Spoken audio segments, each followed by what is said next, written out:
everyone. It's a Thursday on Kababayan LA, kaya naman meron tayong Kababayan performer for today. And our performer, hindi po basta-basta, no, bigatin po ang ating performer ngayong hapon because kilalang-kilala po siya. Even sa mainstream, he was featured sa ABC's duet show. We're talking about Jason Farrell, of course. Last time he was here, we just did an interview, quick interview. He was still in the competition at that time. But now that it's over, he can talk to us about his experiences. Plus, he's going to be singing for us as well. And don't forget, siya po ang isa sa mga headliners sa upcoming Festival of Philippine Arts and Culture that's going to happen this weekend. We also have updates for you on that today on the show. Magandang hapon po. Ako po si Janelle So, ang inyong kababayan dito sa Los Angeles. At ito naman ang mga chismis mula sa Pilipinas. The latest chismes in Philippine show business is brought to you by Pinoy Insider, your #1 source of Filipino entertainment news. Editor-in-Chief of Pinoy Insider is joining us via Skype from the Philippines. Magandang hapon at umaga sa iyo, Eugene Assis. Hello and welcome to the show. Yes, magandang hapon sa inyo dyan sa LA at magandang umaga dito sa Pilipinas. Mainit pa rin ang ating mga balita ngayong hapong ito. Nainggit naman ako kay Angelica Panganiban, Philippine actress. Meron siyang bagong Mercedes-Benz. Oh yeah, at ito nga na latest na balita natin ay niregalohan itong si John Lloyd Cruz, ito si Angelica Panganiban na isang mamahaling Mercedes-Benz SLK na nagkakahalaga ng 5.1 million pesos lang naman, Janelle. At ang balita ko, binayaran daw ni JLC ng cash ang SLK na yan. Cash. At alam mo ba na bago i-deliver sa bahay ni Angelica ang naturang kotse, ay nilagyan pa niya ng 3 red roses at isang box of chocolates. Grabe, ang sweet. Natin, oo, very sweet. Alam naman natin, yung ibang mga babae dyan, 3 red roses lang at saka isang box of chocolates, okay na. Paano pa kung may kasama isang Mercedes-Benz, hindi ba? And si JLC is not the first boyfriend na nagbigay, or not naman boyfriend, or nalilink na nagbigay ng kotse kay Angelica because her ex-boyfriend, si Derek Ramsey, also gave her a car before.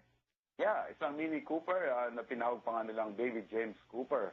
Ayan. Pero alam natin, wala na nga ito kay Angelica at naibenta na niya a few months ago. Kaya ngayon, parang sigurado na tayo na talagang buuna ang relasyon ni John Lloyd Cruz at itong si Angelica Panganiban na nakita natin na hindi man magkasama sa red carpet ng Star Magic Ball 2012 ay magkasama namang umalis na magka-holding hands pa. Ayan, grabe, kinikilig naman ako. Saan naman ako makakahanap ng boyfriend na magbibigay sa akin ng kotse, Eugene? I'm sure mayroon dyan, marami dyan. Oo, I'm sure. Alright. Very sure about that. Meanwhile, in other showbiz news, yung stem cell, matagal na pinagdebatihan yan all around the world. Pero ngayon, mukhang it's an in thing for our showbiz actors and actresses in the Philippines. Oo, hindi lamang yung mga politiko natin, pati na rin itong mga showbiz people natin. Kung natatandaan natin, a few months ago, ay nagtungo pa nga sa Germany itong Senator Bong Revilla kasama ang kanyang misis na si Lanin Mercado, pati na si Dr. Vicky Bello, si Lorna Tolentino, at pati na ang Pinoy Insider columnist na si Manay Lolit Solis, kasama rin nila at sumailalim sa naturang stem cell therapy, Janelle. At mukhang effective daw because they swear by it, and now a lot of our kababayans naman, do you need to go to Germany for that? Actually, mayroon din dito sa Pilipinas. Pero alam mo ba, bago itong tungkol sa Pilipinas, may kwento pa sa atin itong si Senator Bong Revilla tungkol kay Manay Lolit.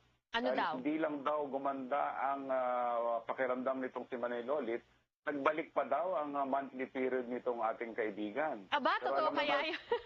Pero alam naman natin ito si Senator Bong mapagbiro, kaya hindi natin pinaniwalaan yun. Ayan, paano naman yung mga artista sa Pilipinas na nagpa-stem cell din? Isa na dyan si Lizelle Martinez. Yeah, oo, magandang balita ito dahil hindi lang pala sa Germany at saka iba pang bansa dito sa Asia like sa Thailand saka sa Hong Kong, mayroong ganitong proseso. Kundi pati na rin dito sa ating dito sa Pilipinas ay mayroon na rin ito. Katulad nga itong nangyari kay Lizelle Martinez na balita namin ay nawala nga itong breast cancer dahil sa pagsailalim niya ng stem cell therapy. Ayon sa kanyang mister na si Albert Martinez ay talagang totally wala na, cancer-free na ang kanyang misis, Janelle. Ayan, okay. Ito namang si Alma Moreno ay nagpa-stem cell din. Oo nga, dahil marami kasi ang nagpapayo sa kanya na sumailalim sa ganitong proseso dahil nakaramdam siya or naramdaman niya na bumalik yung kanyang multiple sclerosis dahil sa kanyang paglilibot sa buong bansa. Medyo laging sumasakit ang ulo at minsan nga nahilo at sinabi ng kanyang anak na magpatingin sa doktor at nang malaman nga na bumalik ang kanyang sclerosis ay nagpa-stem cell therapy na siya at balita namin ay gumaling na rin siya. Pero balita namin, hindi na rin siya tutuloy sa kanyang pagkandidato bilang senador ngayong darating na eleksyon. That's what I was thinking, Eugene, kasi kaya siguro naglilibot sa buong Pilipinas ay nangangampanya. Yeah, yan ang dahilan kung bakit siya lumilibot. Pero sabi nga ng mga ilang kaibigan niya, mabuti na rin at hindi siya tumuloy sa kanyang pagkandidato dahil baka mamaya, baka ibang sakit pa ang kanyang makuha sa kanyang pagkandidato. Exactly. Well, thank you so much, Eugene, for sharing those stories with us. Mas marami pang balita sa inyong website, correct? Yes, marami ang balita sa Pinoy Insider, kaya don't forget to pick a copy sa inyong mga favorite Filipino stars dyan. At bagong lahat pala, Janelle, I would like to greet you a happy birthday. Ay, naku, thank you. Oo. Alam mo pala kung kailan. Well, thank you so much, Eugene. And happy birthday din. September ka din, di ba? Yes. Ayan. Alright. Happy birthday to us. Thank you so much. Thank and more you. power Thank to you very much. At magandang hapon lahat sa inyo dyan.